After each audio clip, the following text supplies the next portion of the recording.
Bonjour, je poursuis le rattrapage des séries avec Supergirl épisode 10.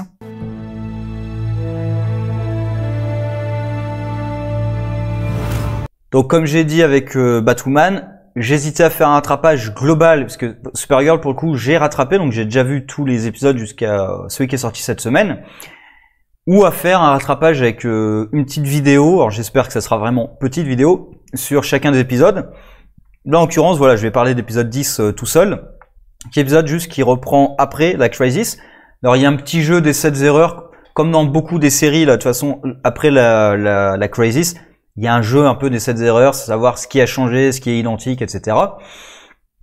Donc, le gros de l'épisode, quand même, c'est des doubles de Brainiac qui apparaissent, puisque il y en a il y en a un qui a survécu à la Crisis. Enfin, il n'y en a pas qu'un, mais bref. Il y en a un en particulier qui a survécu à la Crisis et qui a préservé sa terre dans une bouteille, hein, donc comme Brainiac premier du nom, et qui veut la libérer pour sauver toute la planète donc toute sa terre à lui, qui a été détruite, enfin son univers a été détruit comme tous les autres, et il veut sauver sa terre à lui. Et sinon, il y a aussi le côté Lina. Alors peut-être ça parce que c'est très petit dans l'épisode. Lina qui se souvient de tout, puisque Lex a passé un marché avec le Monitor, donc pour que Lina se souvienne de tout, pour qu'il puisse à nouveau travailler avec elle, pour un plan qui incorpore aussi les Leviathan. Et alors, je sais pas en fait comment je dois vraiment le prendre, parce que ça me saoule un petit peu. L'évolution du personnage de Lina m'a vraiment saoulé.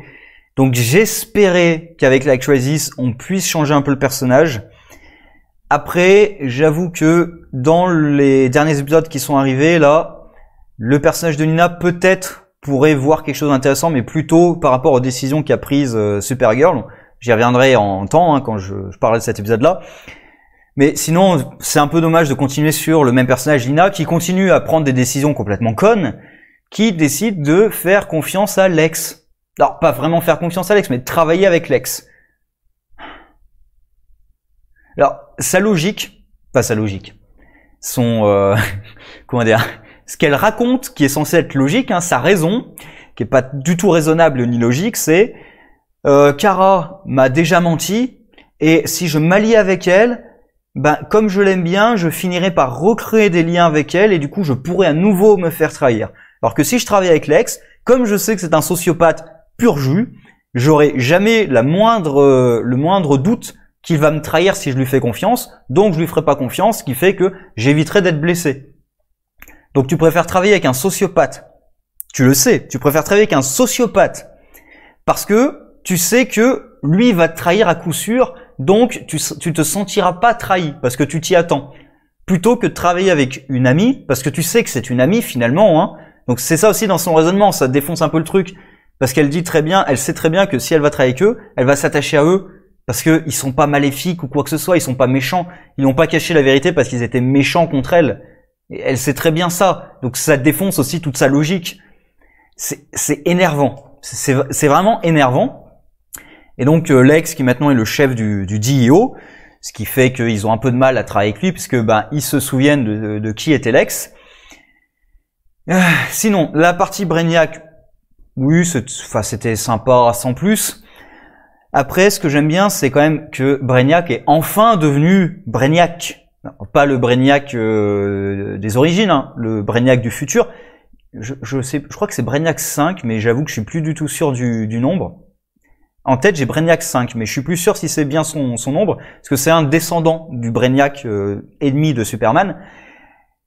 Parce que il nous explique en fait ces trois trucs là qui sont en fait le symbole de Brainiac, c'était des inhibiteurs. Et maintenant qu'il les enlève, donc ça permet de justifier en fait tous les passages où il était un peu con, où il savait pas bien gérer émotionnellement et tout, c'est parce qu'il avait ces inhibiteurs. Parce que, alors là ça sort un peu de nulle part, hein, il avait une peur panique de redevenir comme Brainiac, c'est-à-dire le collectionneur de mondes et mettre des mondes en bouteille, ce qui est quand même très bizarre comme peur, hein, parce que il faut que je m'empêche de mettre des mondes en bouteille. Et même il y a tout un truc sur le fait que ah mais mon Dieu, mon double a mis un monde en bouteille, c'est horrible. Oui, enfin, il a surtout sauvé tout un peuple et toute une planète. Il l'a pas mis en bouteille pour les collectionner. Et d'ailleurs, il veut pas les collectionner, il veut la libérer. Donc, le côté de c'est horrible, il les a mis en bouteille, c'est un tabou monstrueux. Oui, mais non. Enfin, dans ces circonstances-là, c'est absurde. Mais bon, à la limite, que ce soit une peur pour Brainiac, pourquoi pas, qu'il ait peur d'imiter son ancêtre, mais ça a jamais été vraiment utilisé. Si ça avait été utilisé davantage et vraiment exploité dans la série, ça aurait pu être quelque chose. Mais ça sort un peu de nulle part, du coup. Et donc, ce sont des inhibiteurs qui l'altéraient. Et notamment, c'est à cause de ça qu'apparemment qu'il avait la peau grise. Et enfin, ils ont décidé de lui enlever ces trucs et de lui redonner son apparence telle qu'on le connaît dans les comics, avec une peau verte. Ce qui est quand même pas énorme à demander, hein. Avoir un Coluan avec... alors, je sais pas comment on dit en français, parce que j'ai Coluan en tête. Je sais pas comment on traduit en français, c'est Coluan, Coluan, Coluyan. Coluyan, ça me paraît très dégueulasse. Peut-être Coluan, je sais pas. Ou Coluan. Bref, on s'en fout. Il redevient vert. Et il va certainement redevenir un petit peu plus intelligent qu'avant. Donc, c'était vraiment... Le Brainiac d'avant, c'était une version un peu limitée, quoi. Là, on vous a mis l'upgrade quand même, la version totale, la vraie version de Brainiac. C'était temps, hein. Alors, il est pas là depuis le début, mais quand même, ça doit faire 3 saisons. 2-3 saisons qu'il est là. Donc, c'était un petit peu temps de lui donner sa vraie apparence. Après, il y a des trucs complètement cons dans l'épisode, hein, comme d'habitude, j'ai envie de dire. Alors, c'est pas que Supergirl, hein, c'est dans beaucoup de séries CW. Hein. Il y a des choses que j'accepte dans les séries CW. Il y a des tropes que j'accepte, des clichés qui reviennent et tout, d'accord. Mais il y a des trucs aussi qui sont vraiment très cons. Là, par exemple, que le Brainiac qui a survécu à la Crisis, qui est devenu complètement fou, veuille libérer la planète ici. Je peux l'accepter parce que il est devenu complètement fou. Donc ça va, le fait qu'il soit parano, qu'il ait pas envie de le dire aux autres, et qu'il veuille libérer la planète, quitte à détruire celle-ci et à détruire celle qu'il va libérer aussi, je peux le comprendre parce que il est vraiment cinglé pour le coup, il a vu tout le monde mourir. Il a vu une infinité de monde mourir.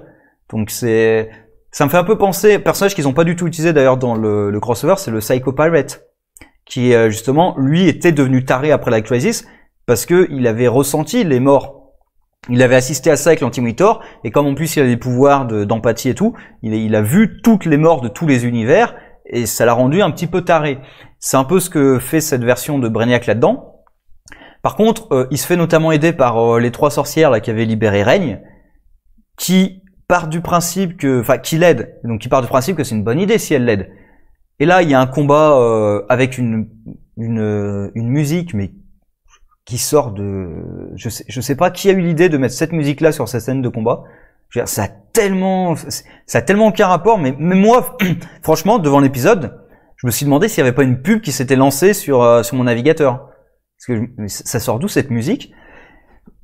Peu importe, hein, c'était bizarre. Et après le combat, les sorcières là se sont dit oui, finalement c'est une bonne idée de pas libérer le truc ici. Et pourquoi vous êtes battus alors? Sérieusement, pourquoi vous êtes battus si finalement vous êtes d'accord sur le fait que c'est pas une bonne idée, que c'est trop risqué de la libérer ici?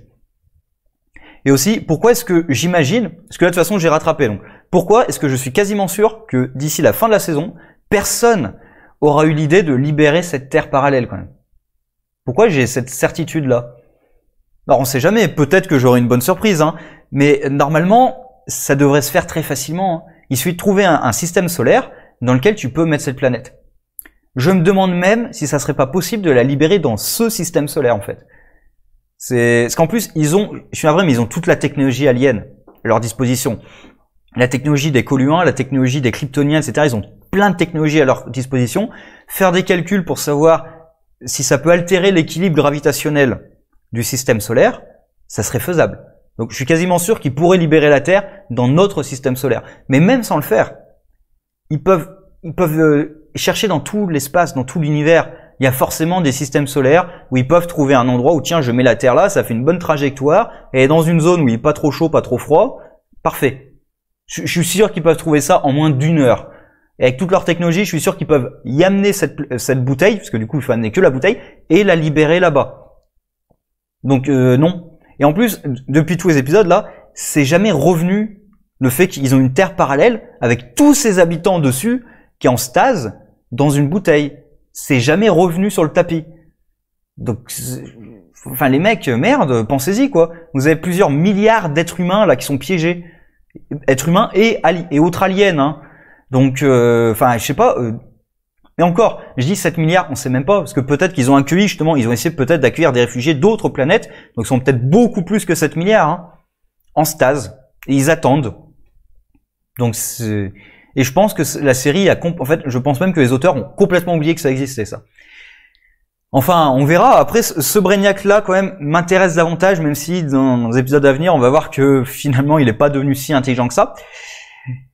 Et du coup, il travaille avec Lex pour essayer d'éliminer Leviathan. Ça, c'est intéressant. Par contre, ils font un truc qui pour moi est un peu, c'est un peu à double tranchant, puisque il décide, pour le bien de sa mission, qu'il faut cacher à Nia la vérité. Et du coup, il faut couper les ponts avec elle. Alors, j'aime bien d'un côté parce que leur romance pourrie ne m'intéresse pas du tout. En même temps, le Brainiac qui est moins débile, surtout au niveau des sentiments et tout, donc ce Brainiac-là moins débile, ça ferait des scènes moins chiantes. Hein. Par exemple, je me souviens des scènes où il lui envoie des fleurs par milliers, des pizzas par centaines et tout. C'était vraiment chiant. Donc là, ça serait certainement moins chiant, leur romance. Mais bon, qu'ils s'en débarrassent, moi ça me va très bien. Qu'ils arrêtent de la montrer, ça me va très bien. Par contre, comme ils ont coupé la liaison entre les deux, je suis sûr qu'ils vont faire du drama pourri entre les deux pour qu'ils se remettent ensemble à un moment ou à un autre. J'en suis quasiment certain qu'ils vont faire du drama pourri. Alors peut-être qu'ils vont bien le gérer, hein, mais l'histoire que j'ai avec la CW me laisse croire qu'ils vont pas bien gérer le drama qu'il y aura entre les deux. Mais bon, on verra. Hein. Portez-vous bien. Sur ce, au revoir.